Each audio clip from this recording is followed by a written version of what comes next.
And I'll remind us all that we come from love. We're made of the stuff we call love. We actually are love, and everything else is false. Welcome, Jeanie Ryce. Thank you, Dr. Tim. We were hearing there at the end that Susan was working through a worksheet? Yeah, I listened about the last 30 minutes, and I wrote in the chat room, but not quick enough. Susan, the stomach has to do with throwing up as well, whether it's you or someone else. So there might be some kind of link right there, too. All right, we'll have a delightful show. Thank you. So welcome to the second hour of Mind Shifters Radio. Today is Wednesday, February 24th, 2021. And our call-in number is 563-999-3581. And press 1, and that puts you into queue to talk to us. We'd love to hear your comments and questions because that makes this your show. And so, Susan, I'm going to turn your mic back on while we're waiting on Michael to call in. So I don't know if there's a link to that, but if you're holding the energy of fear and everything in your stomach and someone's throwing up, and that's their stomach issue, you know, and they're getting rid of it. So that may be triggering something there that, you know, maybe you're afraid to look at, and so you're holding it there in your stomach, and seeing someone else throw up is like triggering the stomach physically. And you know, so I don't know. Yeah. Michael has joined us, and I know you got on just to hear what I just said. So, but that's probably enough to get an input if you have any. From Michael or me? Either one. Go for it. I'm listening. You're right, Jeanie. And the connection has just been made. For the first time, you'd think, duh. But when I'm afraid, it shows up in my stomach. And I've had a very good digestive thing. I rarely throw up. And when I do, it doesn't seem to be a big deal. It's nice to get it over with, and there isn't any blockage there. But I remember you, Michael, talking to Scott about his digestive things, and I have jury-rigged my diet so that I'm not upset as much as I used to be, giving up gluten, giving up dairy, which is like yesterday. I finally realized dairy's got to go. Sugar, and if I give up those, my stomach seems fine, but the stomach seems to be where I feel my fear. And whether, the gluten is, it's good to be supported that way, but Jeanie's right. There's something about these people are talking to me. They are vomiting out something that I have not looked at and can't get rid of, or haven't been willing to look at enough to get rid of it. I let them do it.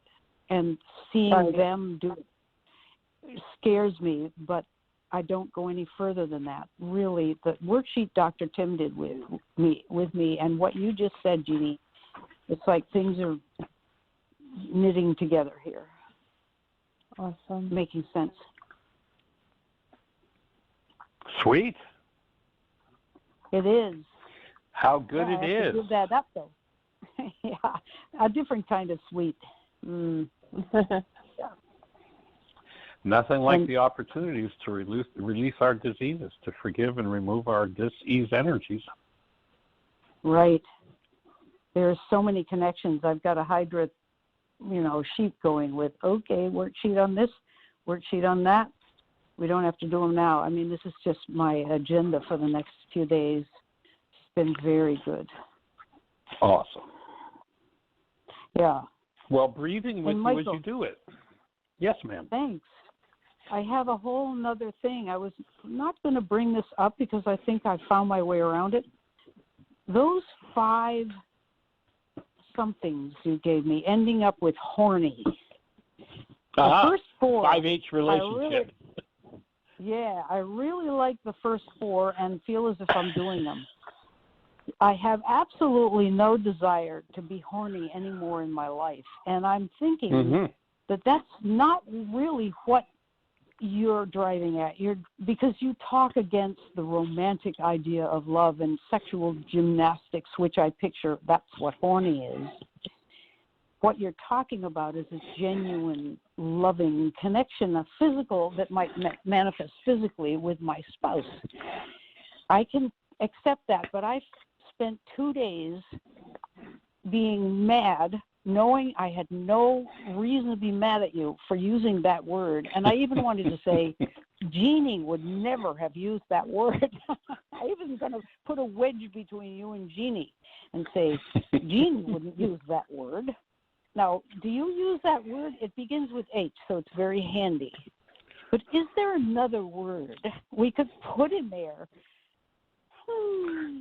Yeah. Well, I quite purposely and consciously use that word because it's usually a shock to people, because most people have been so brainwashed about, if you look in my book, one of the comments I talk about is that we're programmed with is sex is dirty, save it for the one you love. Mm-hmm. So there's supposed to be this wonderful, sweet, awesome thing, but it's dirty. We've got you're supposed to be virginal, but you're supposed to have babies. Yeah. True, all of it. Just a slight conflict. And so I purposely use that word to arouse that conflict and say, so now clean that up so that there is a normal flow of energy throughout the whole human form, including the genitals. Mm-hmm. There's a great line in the scriptures where God's talking to humans and says, who told you you were naked? Who told you there was something wrong with this? Mm-hmm. And that's what it aims at resonating and inviting people to clean out. Doesn't mean you have to go jump into bed. Right. Yeah. And a good, healthy sexual flow through the body is part of the whole form being healthy. Mm-hmm. It was a very good thing that you did. It was very hard to peel my mind off wanting to punch you in the nose and own it. Ooh. Power person. I know dynamic. Very much so. It's my default is to want to punch somebody in the nose or hit them. Is more like or distance, get some distance. But I know you well enough to know that you didn't mean what I was reacting to. And I even thought that if you intended it to be a trigger as to the extent that it was, and knowing me, you're more of a genius than I want to give anybody credit for. And so, anyway, it was very productive and led to some good discussions with Tim Bingham about... Well, I'm here only to be truly helpful. Yes. Yeah. Mm-hmm. Yeah. Okay. I know. Ultimately, that's true. I keep wanting to poke you and saying, are you a person? Do you ever get mad? Do you ever get triggered? I know you do. So anyway. But, you could talk to Jeanie. Yeah. She'll tell you. Okay. And she'll say no, of course not. Yeah, right. We tell the Jeanie? truth here. Right? We tell the truth here. Yay, Jeanie. Yay, Jeanie. Go for it. Go for it. Full disclosure. Anyway, it was some great interactions and admissions and truth-telling to Tim, who ended up telling me some truth tells of his own, and it was wonderful. And it all looked like so much nothing when it was out in the light. That line secrets. from the play Mass Appeal. Now that the truth has been told, there's room for real love. We literally can remember we're defining life as the flow of love through tissue. Mm-hmm. And so if we've restricted that by shutting it down with a lie, by a fraud, by pain, by unresolved trauma, by restriction, then there isn't life in that tissue. And so shame and now guilt. that the truth has been told, and the culture we're brainwashed from the beginning with that. That's one of the things we're being very careful with Are You Rain about, is being very straightforward and approving of bodily functions and holding that space of approval rather than, going into disapproval. And, it just, and having a conversation about how to keep everything in her life in alignment with truth. That's discipline. That's what we're here to do. But it's nice. And it's not an easy thing to do, to refrain from passing on the disapproval, the hostility, the clouds of criticism, the control, all of those dynamics that come from power persons. And it's an opportunity with a young child like that to instantly process whatever comes up inside of us, so that we're clear to stay that space of approval and love for her. And of course, we get to do that. We get to do it more with ourselves. Yeah, that's so great. She's a lucky little girl. Wow. So thanks. And we are lucky grandparents. Cool. Well, any other thoughts on that topic? Well, yeah, it gets into sort of areas where I haven't really processed enough. But the function of sexual fantasies, right? Sometimes, this is an admission, but I bet it's a common thing. Sometimes when I'm just not in the mood and Tim has been at hand wanting something, I have gone into my mind to find a fantasy that grabs me when the actuality of our being together isn't enough. I don't like admitting that, but I asked him if that's the case with him, and he said yes. And he sees nothing wrong with mining a few memories or whatever to get the engine going. I think that makes perfect sense. Perfectly in integrity, I think. But I think Michael, we cross felt a line. So guilty about that. So my offering would be, he didn't feel guilty. I'd offer you didn't feel guilty about that at all, but there's guilt in you, and that's a place where your mind could put the guilt around sexuality. And so when you realize, once again, your mind's, when a goal around sexuality is resonated and that goal resonates guilt, then your mind puts guilt into that perceptual construct as though the guilt is about that. But the guilt isn't about that. The guilt is about the fact that there's guilt in there. And so forgiveness of guilt is key. And I think it opens up a huge mistake that especially the churches have made and a lot of parents have made, and that is, well, if I make you feel guilty about something, if I feed you thought disorders that will tend to induce guilt, then it will keep you from doing that. But in fact, the reverse is true. If we feed guilt into people about anything, we tie the thought disorders to any behavior, then that's the energy that amplifies or puts a shine on, makes that behavior attractive. So because there's guilt to it, there's an intensified energy and people go for it, and then afterward they project all that guilt into that particular reality, perceptual construct. And so collapsing the guilt frees us from guilt in every arena. And when freed from guilt in every arena, any behavior there has been guilt about will become less shiny and less attractive. Like the forbidden fruit thing. That's what I'm talking about. The forbidden. Oh, everybody wants the forbidden fruit. Well, stop forbidding the fruit. Support what's natural. Instruct on, discipline, disciple, teach properly the use of every energy in our lives.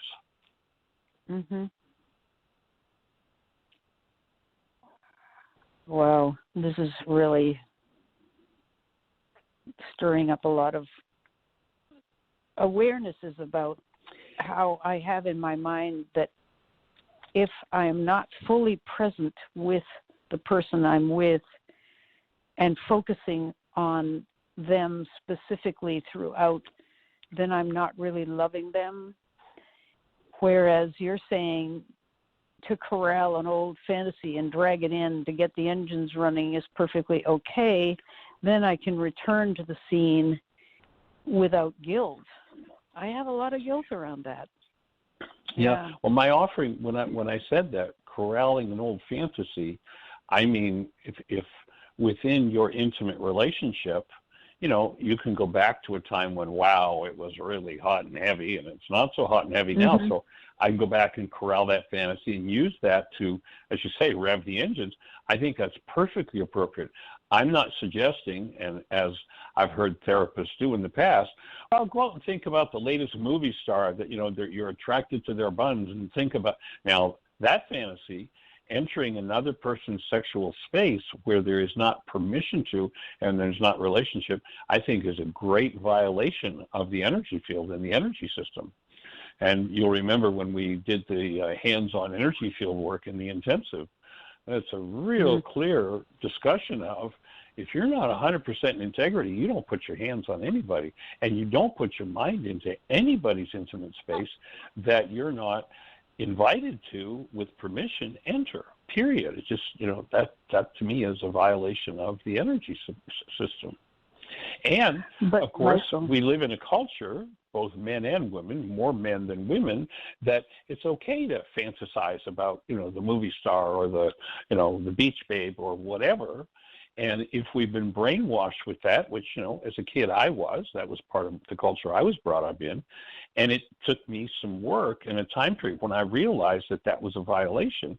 It took me some time and some work when I'd see someone that, you know, I'd been given permission as a young man to fantasize about, to stop that, to let loose of that energy, and to use that energy to bind myself back to the relationship that I was committed to. And to, you know, as a tool for cleaning that part of the mind up. Jeanie, were you going to say something? No, Susan started to say something. Okay.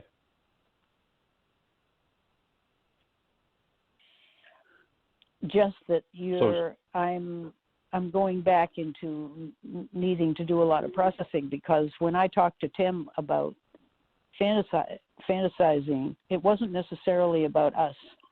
It might have been about another boyfriend, or, you know, something I saw that was a turn on. And I've been very guilty about that. And he says he has too. So it's nice to have that connection with Tim. It doesn't mean we don't have stuff to clean up, but I imagine what you're talking about is a common occurrence. Not just, I'm not the only one that does that, and I know that because I've talked to Tim. And, and all I can say is I'm glad I'm older now, so I don't have to clean it up too much, because it's really gone away anyway. But well, and as you restore yourself to aliveness and life, love flows through that tissue, you may surprise yourself. I might, but you're getting back into the horniness department, and I'm enjoying my freedom from having been plenty horny for too long, and it was a burden, and I was embarrassed by it. It had a lot of bad energy associated to it, and I love being older where that energy has simmered down. So it's not going to be a big goal for me unless you think that I'm really doomed. No, there's no doom involved. However, here's what I would offer. Perhaps when you say, and, you know, put your hand up with a stop sign that says, oh, I don't want to go there, perhaps it's not really the act of love flowing through that tissue in interaction with your husband who's doing the same. Perhaps what you're putting your hand up to is what you've stored in that tissue that you don't want to face and you don't want to deal with, which you're saying is all that guilt and fear and all of that. So it would behoove you to clean it up anyway, because you don't need that energy anywhere in your tissue structure. When we realize that the mind functions through every cell in the body, and there's muscle memory and cleaning those energies out, it sounds like, you know, it's perhaps the next piece of your work is to clean that out. Interesting. Okay. Oh, brother, it never ends. Ah, it's eternal.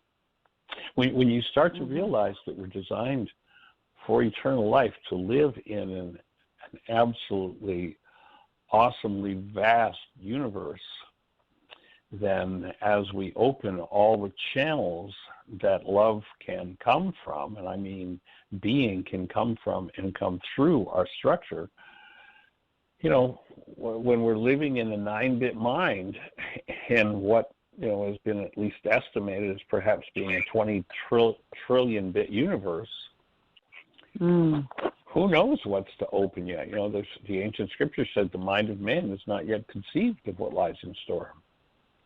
Yeah. Okay. So who knows? But let's set the vision that it's possible, literally, to clean out every bit of hostility and fear in our own physiology and in the genetics of our ancestors. I mean, how much terror and trauma and horror and wars. How many wars have been fought over sexuality? How many murders? They call them murders of passion. What kind of energies, if we were to go back a generation, 2, 3, 4, 10 in our bloodline, would we find? And are we willing? Magda did that awesome piece of work with her grandfather around his pain and his rage, and of course his trauma was about survival, but I think she opened the gate for us to see what kind of things we might need to embrace. And I'd offer that the traumas that men and women have lived around sexuality are hugely important to clean up and free the generations from. Yeah. True.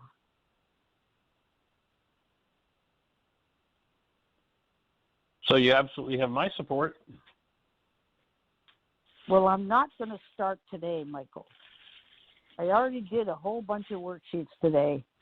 I'm worksheeted out. Okay, well, tomorrow morning then. Yeah, I have to tell you, I told Dr. Pim we had our Zoom group today, and we did a joint worksheet. One woman brought up the need to do a worksheet about what's happening in our country right now. Everybody else piped in, so we decided to do a joint worksheet. Awesome. And we took turns reading the stuff and putting in what we needed to put in. And we all came to a fairly similar enlightened goal because it involved love and openness and allowing and having, jettisoning attack thoughts totally and stuff like that. But it was really fun, and there was a lot of hilarity too. You wouldn't think so, but it was. But I have a serious trigger. At the end of it, one of us said, I have to accept the fact that maybe our country is going to be this way for a long time, or maybe it will never become so that we can talk across the aisle in a loving, productive way and work together ever again. And I thought, oh my God, another worksheet, another 5 worksheets. Maybe another 77 times 70. Yeah, like so let's just analyze that. Okay. Let's just analyze those words for a second in the light of truth and denial. It is a scary thought. Yeah. So something outside of you causes you to be scared? No. Yeah. I'll have to look into that and see if that's possible. I didn't know that was even possible, but I'll take a look at it. What's possible? That something outside of you could possibly scare you. Oh, okay. I missed. Yep. Denial? Right. Okay, good. Right. When I think or speak as though something outside of me is the cause of what's happening inside of me, I'm in denial. Okay.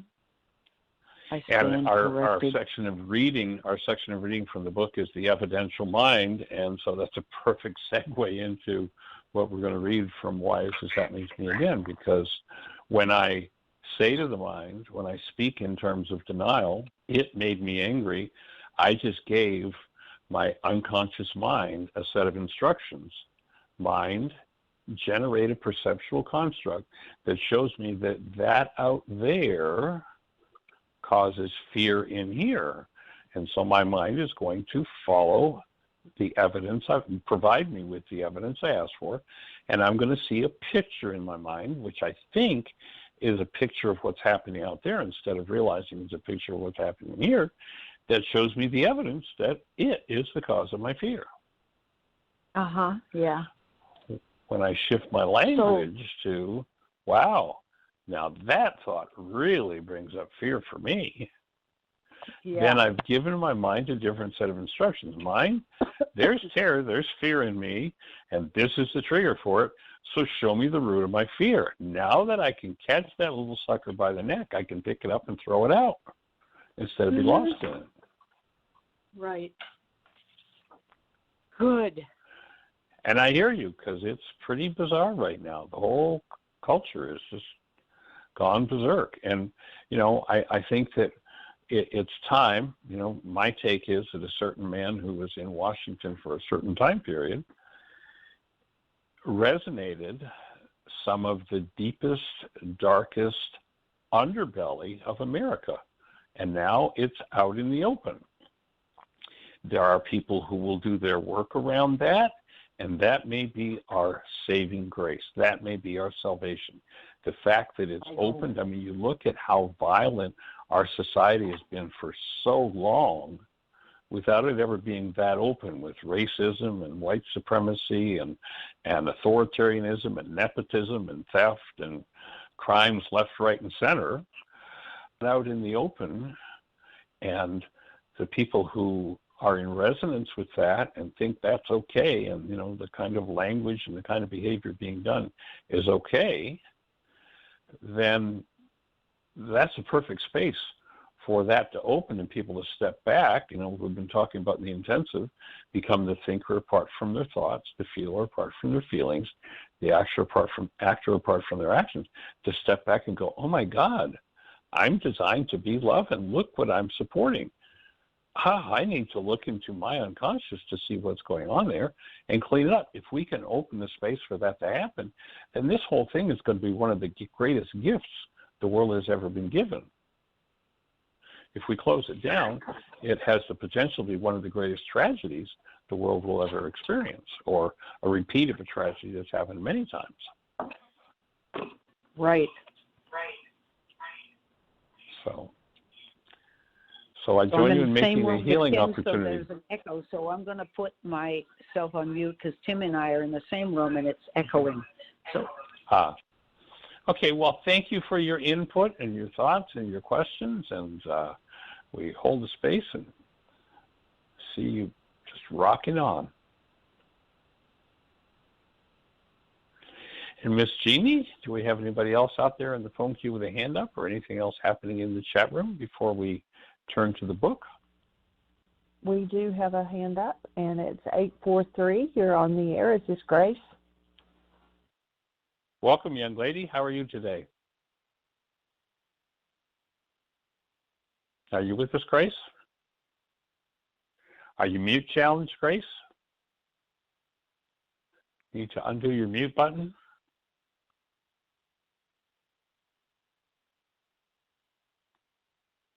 She just dropped off, so well, she must have had some phone issues or something. Challenges. Okay. Yeah. So well, I'm going to go ahead and just do some reading from Chapter 7 in our reading of the book, Why Is This Happening to Me Again? We're on page 39. For anybody who has the book. If you don't have the book, it is out of print, so you can't buy it from us. But you can go on to Amazon and on to eBay, and they've usually got several copies pretty inexpensively. There are a lot of books out there, so it's always available. And, of course, you're welcome to go to our website, and there's a picture of the book on the home page. If you click that picture, it'll take you to a link, and you can download it free and follow along with us. Give it a read. It's a powerful brain cell builder. So we're into Chapter 7, which is entitled The Evidential Mind.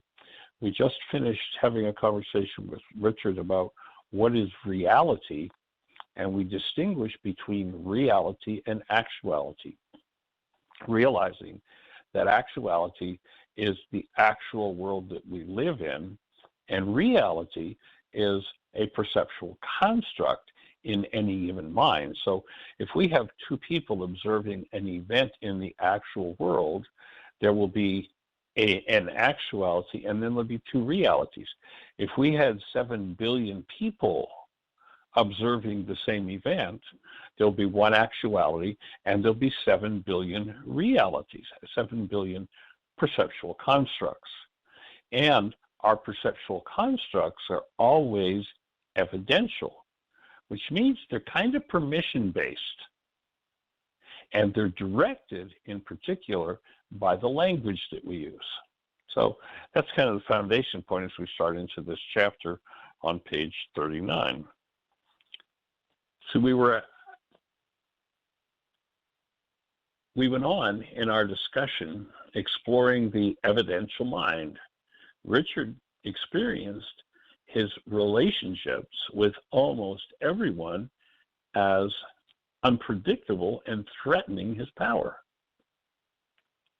He asked, why is it others make us feel what we don't want to feel?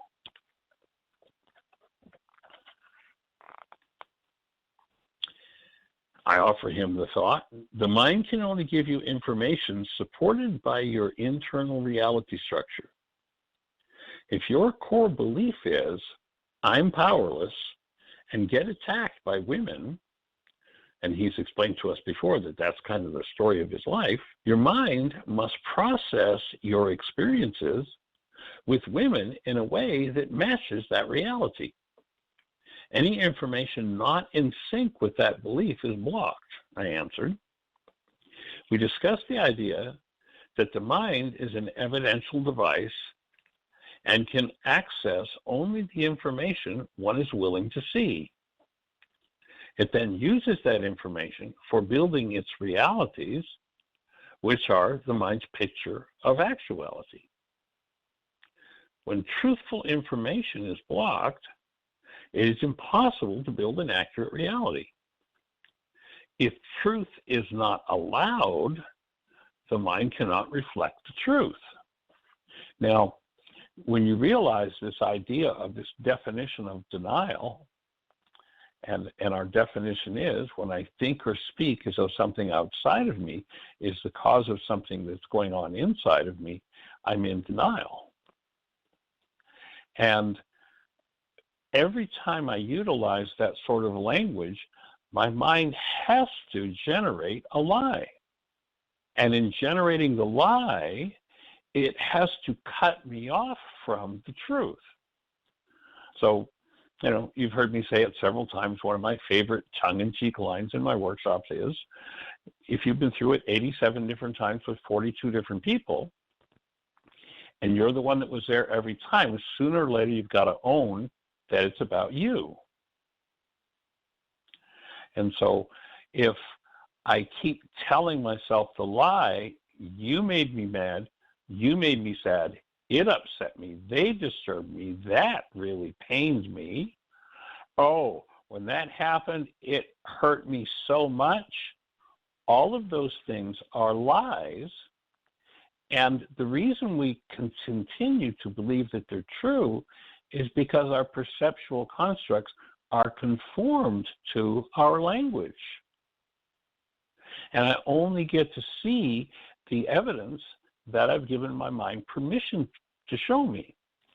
So I've been through this particular conflict hundreds of times with dozens of people, but I say to the person I'm in that conflict with now, and you made me so mad, my mind can't show me that there have been 1,000 other times where I've had that kind of mad come up.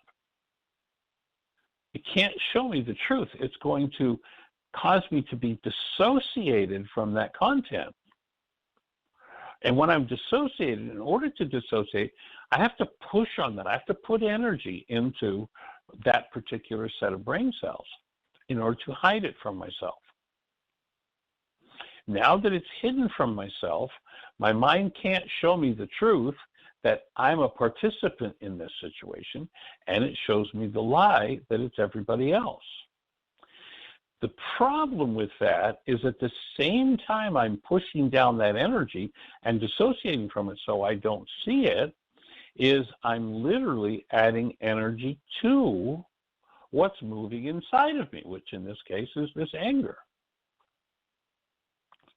And so what I push down and put energy into, I push out. So when I push down on this anger, I literally intensify the high energy waves that leave my mind as a result of the movement of that energy. You know, when you realize that everything is energy, and energy by definition is motion. So everything that's in motion creates an energy wave. So when I don't want to be responsible for my anger, I'm sending out this energy wave and intensifying it. The more I deny it, the more I dissociate from it, the more about how I talk about its cause from out there, the more I send the energy out there. Guess who's going to show up in my life? Somebody who's in resonance with that is going to show up. Literally, that high energy wave that leaves a mind when we think a thought resonates people into our space. So somebody who has a match to that anger, and I think we're seeing that on the political level, so, and we can tell how many people are in that mindset of that kind of anger by the number of people engaged in our culture with that kind of energy. So I'll, through resonance, remember resonance creates motion toward, I'll post somebody in to play that anger out with me. When they play that anger out with me, they will be specifically guided by the signal I've sent out to play off of that very energy and do precisely what it takes to resonate those brain cells. But here's what I do when I'm in denial. When that person shows up and resonates, pushes on those brain cells, and they start to fire, because I'm in denial, I don't allow that information to come forward in a truthful fashion. I literally make my picture of them. I literally build my mind's perceptual construct of them out of the energy that's moving in me. So now my own dissociated content is projected into my brain's image of them. And they show up in my mind with my problem attached. And I can see that it's their problem. Therefore, now I really know that it is. And in order to heal, what needs to happen is that we need to collapse that whole false perceptual construct. How do you do that? In Aramaic, it was called forgiveness. Not letting them off the hook for what they did, or for the fact that my mind has shown me that my fault belongs to them, but rather collapsing my perceptual construct. And when that perceptual construct, it shows me that what I'm feeling is caused by them. When that collapses, it collapses in on itself, and it gives me access to that dissociated content in my own mind. And when I think about the genius of Yeshua saying, here's how you forgive. You cancel the goal that drives the perceptual construct of anger. Well, what was that goal? Well, here you are. You made me angry. My goal was for you to be nice to me. So now I cancel this perfectly wonderful goal for you to be nice to me. Well, Michael, what's wrong with the goal for them to be nice to me? That's not a bad thing, is it? No, that's a wonderful thing. Here's where the problem is, and here's why you cancel the goal. Because when you load the goal for that person to be nice to you into your own mind, that file in your mind on people being nice to you contains anger. And so you have an angry perceptual construct because that's the content of that file. So when you identify specifically and precisely what the goal is and you cancel it, the perceptual construct that comes out of that file collapses in on itself. And when it drops in on itself, it gives you access to the underlying content that needs to be cleaned up. So that's the power and the impact of understanding the evidential mind. So again, if truth is not allowed, the mind cannot reflect truth. And that's the bottom line of the evidential mind. Now, as the week unfolds, we'll look more deeply into that principle and move forward. So I suspect that perhaps that conversation with Richard might resonate some things. And again, there are so many concepts in literally every line of the book. Get a copy of it. It's free online. Download it free. Get it from Amazon or eBay. Their used copies are usually $2-3, sometimes as much as 7,000. It's just been pretty shocking. I've actually seen on Amazon somebody said that they had a new signed copy of my book and they were selling it for $7,000. Like, geez, I should go into that business. But anyway. But usually you can buy them for $2 or $3, and or, as I say, you go to the website and download it free. And so hopefully that's going to arouse some questions and some discussion for folks. Go for it, Jeanie. I think Grace is back with us. 843, you're on the air. Yes, hi, I'm back. Hey, young lady, I'm in welcome. A valley. The phone reception is not the best here. I'm surrounded by beautiful views of mountains. Oh, nice. Well, you're loud and clear, so what's on your mind today, young lady? Well, I'm really happy that you clarified that what Susan was talking about, the fantasizing. I'm so happy you clarified it, because in the beginning I thought that you meant that it was okay to fantasize with another person other than your own. But when you clarified that, you gave me so much relief. I was like, yeah, he has moral standards. Yeah, it is a violation of the energy system to enter someone else's intimate space without being in an intimate relationship with them, and our whole culture just ignores that, and it's very damaging. I agree. What I wanted to say was that on Monday it took me all day to do one worksheet. And in my mind, the reason I couldn't do the worksheet was because of the pain from the surgery was overwhelming me and distracting me and not letting me perform little tasks so yesterday I did the worksheet, 2 worksheets yesterday and one the day before. And one of them yesterday was about the fear I'm having of this processing these worksheets. And I came up with the fear of. I didn't hear quite what you said. I've got some fear about what with the worksheets? About processing with the worksheets, because I'm already in pain. I'm already in pain, and the part where it says you have on your worksheets where it says that you willingly go through physical, mental, and emotional symptoms. That was kind of scaring me, because I said I was already in pain, and if I do the worksheets, I might get more pain, and that was scaring me.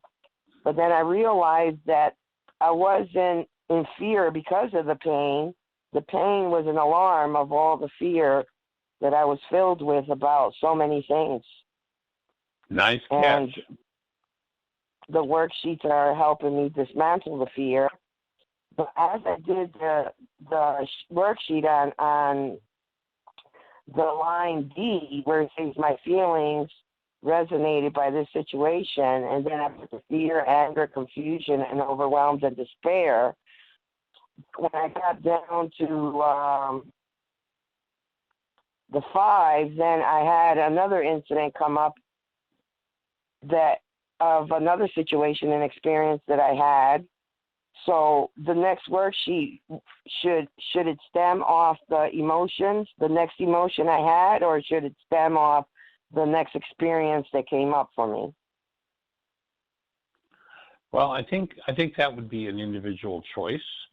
You just want to go where you're led to go. And so, just kind of trust your intuitive self, and it says your next step is here, then allow yourself to go there.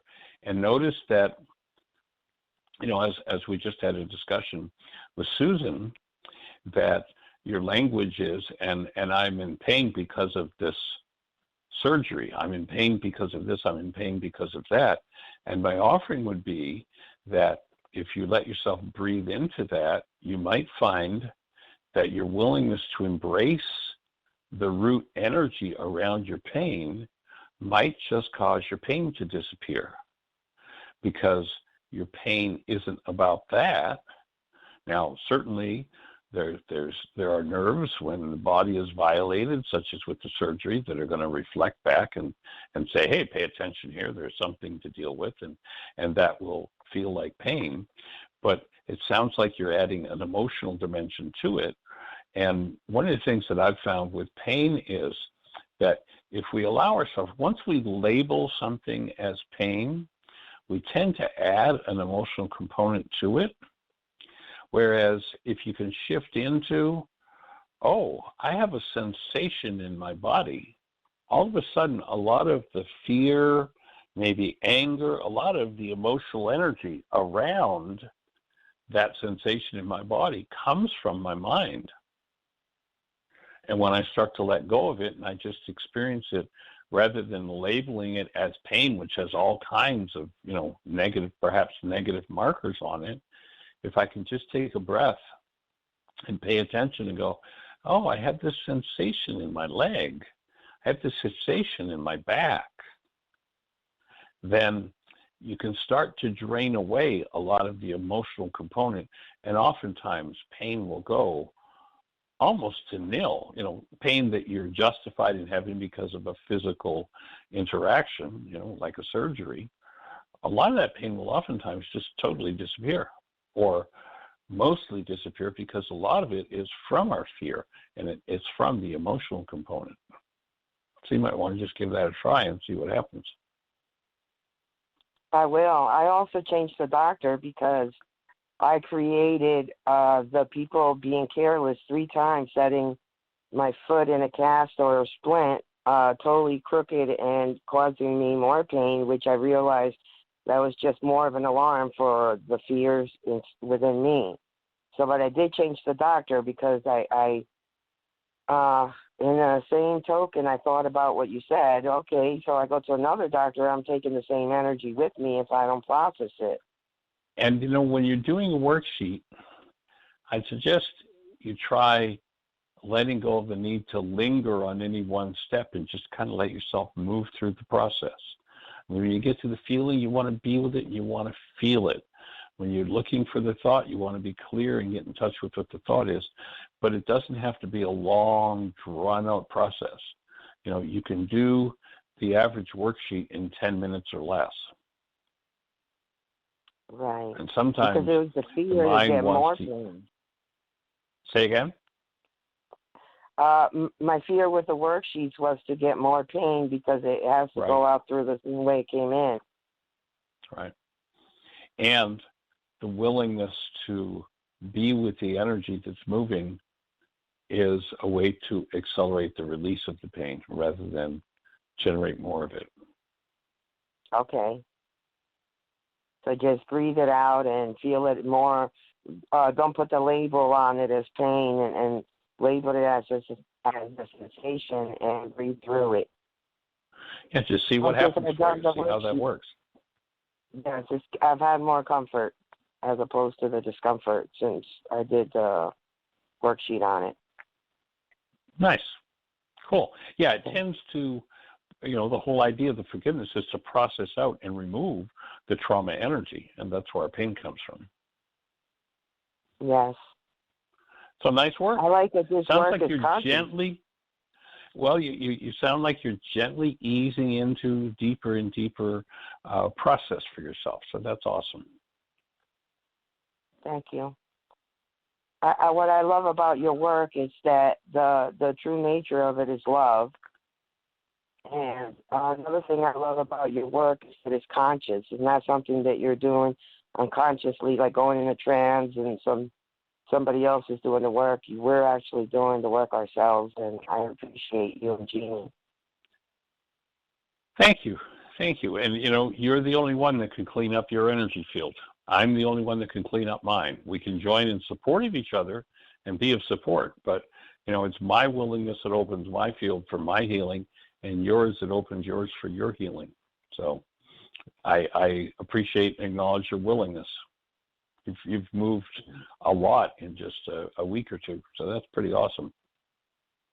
Thank you for your coming up with wonderful tools to help All right, people. young lady. Blessings. Blessings. All right. Have a good one. Bye-bye. Well, all right, Miss Jeanie. 7 minutes.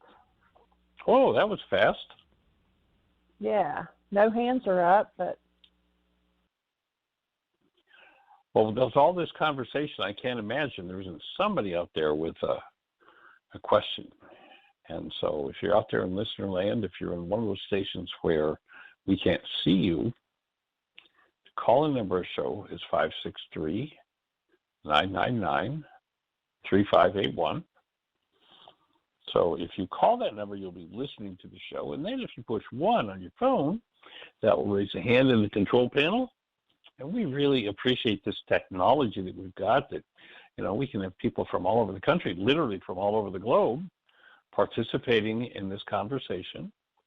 And, just minutes after the conversation's complete, you can go to whyagain.org, click on the microphone, drill down, and download today's show free. And if there are shows that are particularly meaningful to you, we invite you to download them. You can save them to your phone or save them to your computer and listen to them repeatedly, because there'll be new gifts each time you listen. And or if there's somebody that you think might be interested in hearing about it, then download the show and send it to them, or just copy a link from the webpage and send them a link, and they can go download it themselves. So it's a way to support this work is by putting the radio shows out there. And, of course, we've got 10 years plus in the archives, so there are thousands of hours of shows. And, just so many really powerful conversations. If you go to our website, you'll see there's a place as you start to drop in at the upper left-hand corner. There's a Start Here button. You click there. When you get to where the radio shows are, there's a section where there are 20 or more shows where we've actually walked somebody step by step through the whole process of forgiveness, filling in the worksheet. So either Jeanie or Dr. Tim or myself have walked somebody through that. So there are lots of examples, and each one is subtly different, and each subtle difference helps to build new brain cells for understanding the process. So we suggest that you go through and start listening to all of them, and each of them will be instructive for building brain cells. And remember that the evidential mind can't produce a perceptual construct that it doesn't have the brain cells for. So if somebody's lived, in blockage of truth most of their lives, and the truth shows up that they go, well, that sounds reasonable. But the mind says no, because the mind living in blockage of truth habitually says no to things. Then on automatic pilot will take over and block awareness of what's possible. As you work with your denial, as you work with your ability and your desire to honor truth, then truth starts to show up, and truth is safe. And as we shared on the show last week, that line from the movie the play Mass Appeal, they actually changed it in the movie, unfortunately, that says, now that the truth has been told, there's room for real love. Powerful. It's powerful what happens when you replace false little deceits and outright lies, deception, hiding from oneself, hiding from another. It's awesome to watch what happens when you make a choice to honor truth and allow yourself to actually see things as they are, to allow the perceptual mind to give you evidence to show you what's really going on. It's just so profoundly powerful. And we're here to be part of the process of uncovering that in your life. We're here for questions and answers. And the whole objective of this work is to create a platform for the support of every mind, heart, and being on the earth. Taking these tools, applying them. The idea of our radio show, 5 days a week, an hour a day, actually 2 hours a day, is for us to be here for ultimately, literally, every mind, heart, and being on the planet.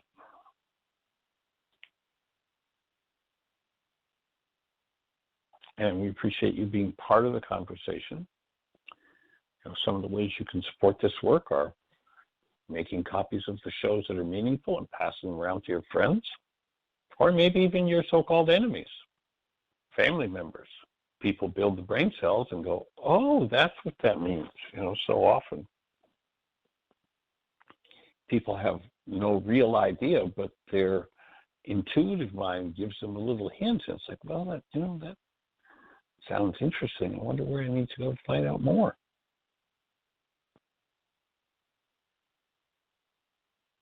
Well, there are over 10 years of daily conversations about forgiveness in our archives. And we invite you to take advantage of those, use them. If you know, on many of them, actually most of them now, I think, Jeanie has put in a descriptor of what's, you know, a brief descriptor of what's in the show, so you can kind of see what content is there. But if you happen to listen to a show that doesn't have a descriptor, it would be much appreciated if you just create a short description of that show. And then we'll post it the archives so that people know what that show's about. So that would be a really nice piece of support that would be helpful.